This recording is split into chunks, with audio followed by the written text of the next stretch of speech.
आज Doubtnut app download करें। Doubtnut पर अपने सभी गणित, रसायन विज्ञान, भौतिक विज्ञान और जीव विज्ञान के डाउट्स का करो सफाया।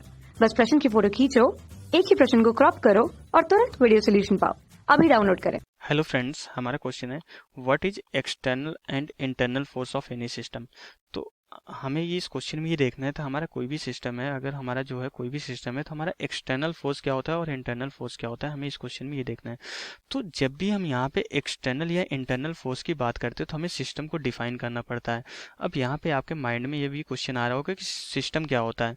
सिस्टम जो हम यहाँ पे जो है कोई भी अगर हम कोई भी कंसेप्ट को अगर हम यहाँ पे स्टडी करते हैं फिजिक्स में, तो हमें एक सिस्टम को डिफाइन करना पड़ता है।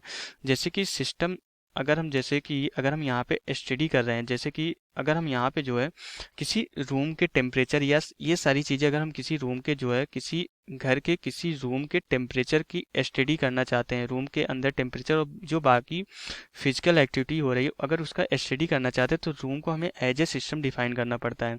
तो अगर हम यहाँ पे जो है कंसीडर करें, ये हमारा जो है अगर ये रूम है, ओके, अगर हमारा किसी घर का ये पर्टिकुलर एक रूम है, तो इसको हमें एक सिस्टम अज्यूम करना पड़ेगा। इसको हमें क्या करना पड़ता है, एक सिस्टम डिफाइन करना पड़ता है। तो हम डिपेंड करता है हम किस चीज़ की स्टडी करते हैं, हमारा सिस्टम चेंज भी होता रहता है। अगर हमें पूरे घर की स्टडी करना है तो पूरे घर को एक सिस्टम की तरह हमें डिफाइन करना पड़ता है। जो भी चीज़ उसके अंदर हो रही है, अगर उसके फिजिकल एक्टिविटी के बारे में, टेम्परेचर के बारे में, बहुत सारी चीज़ों के बारे में अगर हमें डिटरमाइन करना है, स्टडी करना है, तब हमें पूरे घर को जो है एक सिस्टम जो है डिफाइन करना पड़ता है, मानना पड़ता है। अगर हम किसी एक पर्टिकुलर रूम की स्टडी करना चाहते हैं तो उस रूम को जो है हमें एक सिस्टम डिफाइन करना पड़ता है। तो ये हमारा क्या होता है कि इस तरीके से हम सिस्टम को डिफाइन करते हैं। तो जो है किसी भी सिस्टम का जो हमारा एक्सटर्नल और इंटरनल फोर्स क्या होता है, हमें ये बताना है। अब जैसे अगर हम रूम के एग्जांपल को छोड़ के अगर हम यहाँ पे किसी ऑब्जेक्ट के, जैसे कि अभी हम जो है यहाँ पे जो मोशन वाले चैप्टर को पढ़ रहे हैं, force and law of motion पढ़ रहे हैं। अगर हम यहाँ पे किसी ऑब्जेक्ट के मोशन की बात करते हैं, अगर कोई भी ऑब्जेक्ट जो है हमारा जो है यहाँ पे किसी सरफेस पे चल रहा है, अब हम क्या करते हैं कि इसकी जो है इसकी वेलोसिटी कैलकुलेट करना होता है, कई बार इसका एक्सेलरेशन कैलकुलेट करना होता है, इस पर कौन से फोर्स लग रहे हैं वो कैलकुलेट करना होता है। तो ये पर्टिकुलर ऑब्जेक्ट, सिर्फ और सिर्फ ये पर्टिकुलर ऑब्जेक्ट हमारा क्या होता है, इसको हम एज ए सिस्टम मानते हैं। ओके, इसको हम क्या कंसीडर करते हैं, एज ए सिस्टम मानते हैं।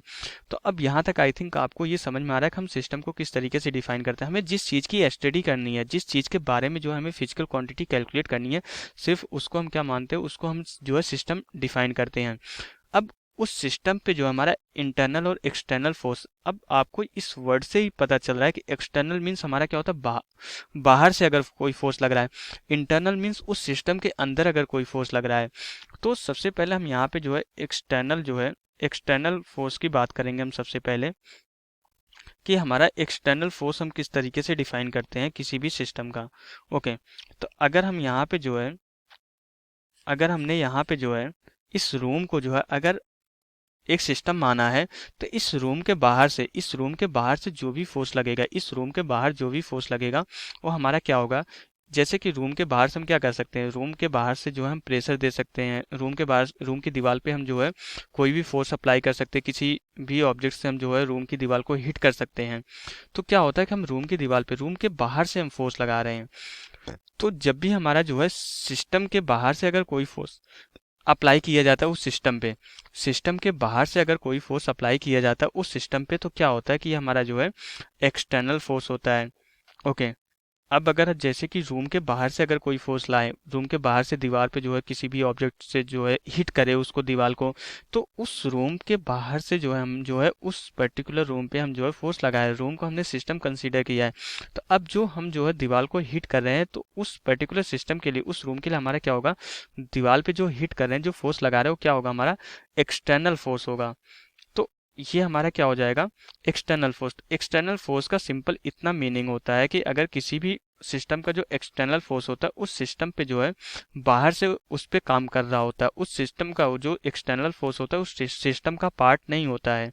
तो अगर हम इंटरनल फोर्स की बात करें, अब जैसे कि रूम में हम हैं और उसके बाद टेबल है, तो अगर हमने रूम को पूरा सिस्टम कंसीडर कर लिया, अगर हम कंसीडर करें कि यहाँ पे रूम में हमारी कोई जो है एक टेबल रखी हुई है। ओके, यहाँ पे रूम में कोई एक टेबल रखी हुई है।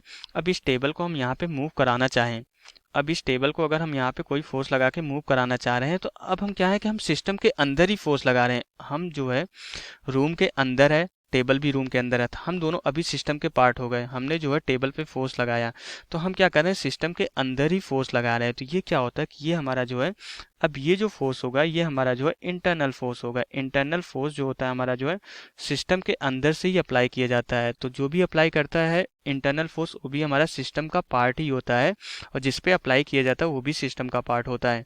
तो अब ये रूम के अंदर अगर हम टेबल को खिसका रहे हैं, तो अगर हम टेबल को खिसकाना चाह रहे हो, तो टेबल और हम जो है दोनों ही रूम के अंदर के पार्ट है, तो सिस्टम के अंदर के पार्ट है। तो जो भी फोर्स हम अप्लाई करेंगे वो क्या होगा, हमारा इंटरनल फोर्स होगा, क्योंकि वो सिस्टम के अंदर अप्लाई किया जा रहा है। लेकिन रूम के बाहर से अगर कोई फोर्स अप्लाई किया जा रहा है, अगर हम रूम के बाहर जाके जो है दीवार पे कोई फोर्स अप्लाई कर रहे हैं, रूम के बाहर कोई फोर्स अप्लाई कर रहे हैं, तो क्या होगा, हमारा क्या होगा, एक्सटर्नल फोर्स होगा वो। तो आई थिंक अब आपको समझ में आ रहा होगा। अब जैसे कि अगर इसको एक और जो है, इसको एक और एग्जांपल से अगर हम समझना चाहें, तो एक और एग्जांपल से हम समझ सकते हैं। तो जैसे अगर हम कंसीडर कर ले कि हमारा जो है ये कोई वैन है, या कोई अगर हम यहाँ पे ट्रक कंसीडर करें, या कोई वैन कंसीडर करें। ओके, अगर कोई ये वैन है, अगर ये किसी सरफेस पे हमारी यहाँ पे मूव कर रही है, कोई वैन कंसीडर करें या इसको कोई ट्रक कंसीडर कर लेते हैं। ओके, तो अब ये क्या है कि अगर हम इसको सिस्टम कंसीडर कर ले, इस पर्टिकुलर वैन को अगर हम यहाँ पे सिस्टम कंसीडर कर लेते हैं, मान लेते हैं किसी वेलोसिटी v से जा रही है, अगर इसको हम पर्टिकुलर सिस्टम कंसीडर कर ले। अब हमने यहाँ पे क्या किया, इस वैन को सिस्टम कंसीडर किया। हमें यहाँ पे ध्यान देना, हम सिस्टम किसको कंसीडर कर रहे हैं, हमने इस वैन को सिर्फ सिस्टम कंसीडर किया है, ऐसा नहीं ग्राउंड को हमने सिस्टम माना है, इस सिर्फ वैन को सिस्टम माना है। और इस वैन के अंदर अगर हम हैं, इस वैन के अंदर अगर हम हैं, अगर हम यहाँ पे जो इस वैन के अंदर हम है, तो हम भी जो क्या है, सिस्टम के इंटरनल पार्ट है। तो अगर हम यहाँ पे जो अपने हाथों से जो है, अगर हम यहाँ पे अपने हाथ से जो है इस वैन के जो है दीवारों पे अगर कोई फोर्स अप्लाई करें, तो ये क्या होगा, ये जो फोर्स लगेगा ये हमारा क्या होगा, इंटरनल फोर्स होगा, क्योंकि अभी हम सिस्टम के अंदर आ चुके हैं और सिस्टम के अंदर से ही सिस्टम पे फोर्स लगा रहे हैं। तो ये क्या होगा, हमारा जो है यहाँ पे ये इंटरनल फोर्स होगा। तो लेकिन अब यहाँ पे जो इसका पहिया है, अब ये वैन तो हमारा क्या है, एक सिस्टम है। अब यहाँ पे जो इसका पहिया है, तो ये इसका पहिया और ये जो ग्राउंड कांटेक्ट में आ रहा है, तो इन दोनों के बीच जो हमारा फ्रिक्शन फोर्स काम करेगा, यहाँ पे जो फ्रिक्शन फोर्स होगा, ये जो फ्रिक्शन फोर्स होगा, अब ये फ्रिक्शन फोर्स इस सिस्टम के लिए हमारा क्या हो जाएगा, एक्सटर्नल फोर्स हो जाएगा। अब ये इस सिस्टम के लिए हमारा ये फोर्स क्या हो जाएगा, हमारा जो है एक्सटर्नल फोर्स हो जाएगा, क्योंकि ये ग्राउंड तो इस सिस्टम का पार्ट नहीं है, ये ग्राउंड इस सिस्टम का पार्ट नहीं है। और ग्राउंड के द्वारा जो है इस वैन के पहिए पे जो है फ्रिक्शन फोर्स अप्लाई किया जा रहा है। अगर ग्राउंड हमारा सिस्टम का पार्ट नहीं है, ग्राउंड हमारा सिस्टम का पार्ट नहीं है, सिस्टम के अंदर का पार्ट नहीं है, ग्राउंड के द्वारा इस सिस्टम के इस वैन के पहिए पे फोर्स लगाया जा रहा है, तो ये जो फ्रिक्शन फोर्स लगेगा ये हमारा क्या होगा, एक्सटर्नल फोर्स होगा, क्योंकि ये बाहर से फोर्स लगाया जा रहा है। सिस्टम के ऊपर सिस्टम के बाहर से जो है फोर्स लगाया जा रहा है, तो वो हमारा क्या होगा, एक्सटर्नल फोर्स होगा। अगर सिस्टम के अंदर से जो है, जो भी सिस्टम का पार्ट है, सिस्टम के अंदर से अगर सिस्टम पे फोर्स लगा रहे हैं, तो हमारा क्या होता है, इंटरनल फोर्स होता है। तो आई थिंक अब आपको समझ में आ रहा है कि हम सिस्टम को किस तरीके से अज्यूम करते हैं, किस तरीके से डिफाइन करते हैं, और उसी के बेसिस पर हम यहाँ पे इंटरनल और एक्सटर्नल फोर्स को डिफाइन करते हैं। तो यहाँ से हमारा क्वेश्चन कंप्लीट हो जाता है। Okay, thank you. कक्षा 6 से 12वीं से लेकर नीट, IIT, JEE वो एडवांस के लेवल तक 1 करोड़ से ज्यादा छात्रों का भरोसा। आज ही डाउनलोड करें डाउटनेट ऐप या व्हाट्सएप करें अपने सारे डाउट्स 8400 400 400 पर।